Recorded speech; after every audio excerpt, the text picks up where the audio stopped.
করার জন্য আজকে সারা বাংলাদেশে আমরা প্রতিবাদ মুখর হয়ে উঠেছি। তারই অংশ হিসাবে লালমনিরহাট জেলা ও সর্বস্তরের মানুষ, ভাই বোন, এই জানোয়ার সরকারের ঘৃণিত কাজের প্রতিবাদের জন্য মিশন মোড় চত্বরে জমায়েত হয়েছে। উপস্থিত ভাই ও বোনেরা, আসসালামু আলাইকুম। অত্যন্ত দুঃখ ভারাক্রান্ত হৃদয় নিয়ে আমাদেরকে আজকে সমাবেশে উপস্থিত হতে হয়েছে।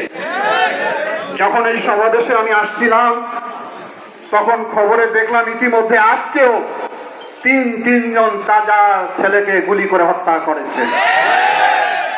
রক্তের নেশায় শেখ হাসিনা এমন বুধ হয়েছে, রক্তের নেশা তার শেষ হচ্ছে না। কোথা থেকে বলবো, কোথা থেকে শুরু করব কিছুই বুঝতে পারছি না।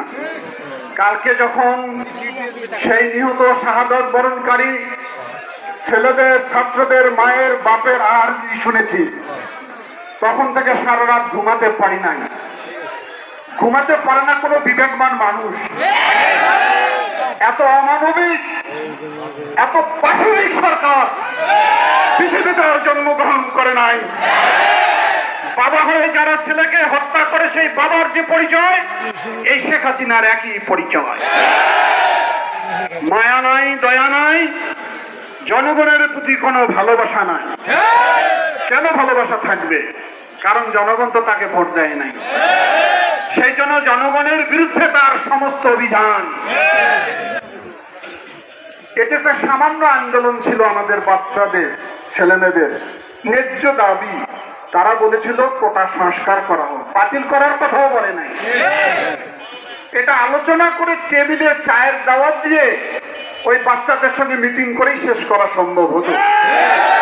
বিএনপির তত্ত্বাবধায়ক সরকার মানতে আপনার খুব কষ্ট হয়। কেন? আপনি জানেন যদি তত্ত্বাবধায়ক সরকার হয় আপনি একেবারে বঙ্গোপসাগর না প্রশান্ত মহাসাগরে চলে যাবেন। কিন্তু ছেলেদের, শিক্ষার্থীদের একটা ন্যূনতম দাবি, জীবন জীবিকার দাবি। যেরকম নির্লজ্জ প্রধানমন্ত্রী কালো কাপড় মাথায় দিয়ে বক্তৃতা দিয়ে বলে যারা নিহত হয়েছে তাদের পরিবারকে আমি আর্থিক সহায়তা দিব। আরে জীবন নিয়ে টাকা দিয়ে পরিশোধ করতে চায়। জীবিকার জন্য যারা লড়াই করলো তার জীবন নিয়ে নিল এই সরকার। তারপরও থেমে থাকে না, এখন হুঙ্কার দেয়। কি বলেছে? তারা দাবি করেছিল যে কোটাটাকে সংস্কার করা হোক। উনি ব্যঙ্গ করে বলে এরা কি রাজাকারের বাচ্চা নাকি? আরে বাংলাদেশে রাজাকার হলো কয় হাজার ছিল, ধরে নিলাম 50,000। বাংলাদেশে এখন প্রায় 16-17 কোটি মানুষ। মুক্তিযোদ্ধা হচ্ছে 1.5 লাখ বা 2 লাখ। বাকি যারা ছিল তারা কি সবাই রাজাকার নাকি?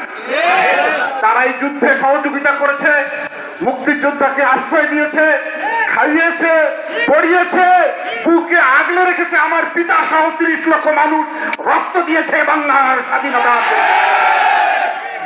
আমাদেরকে বলে রাজাকার।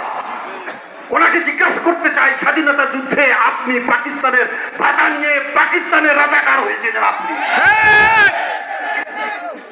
আওয়ামী লীগের মধ্যে কয়েকটি মুক্তিযোদ্ধা, সব হলো শরণার্থী মুক্তিযোদ্ধা। সারা জীবনটা আওয়ামী লীগ ক্ষমতায় বসে বাংলাদেশকে দ্বিধা বিভক্ত করে ফেলে।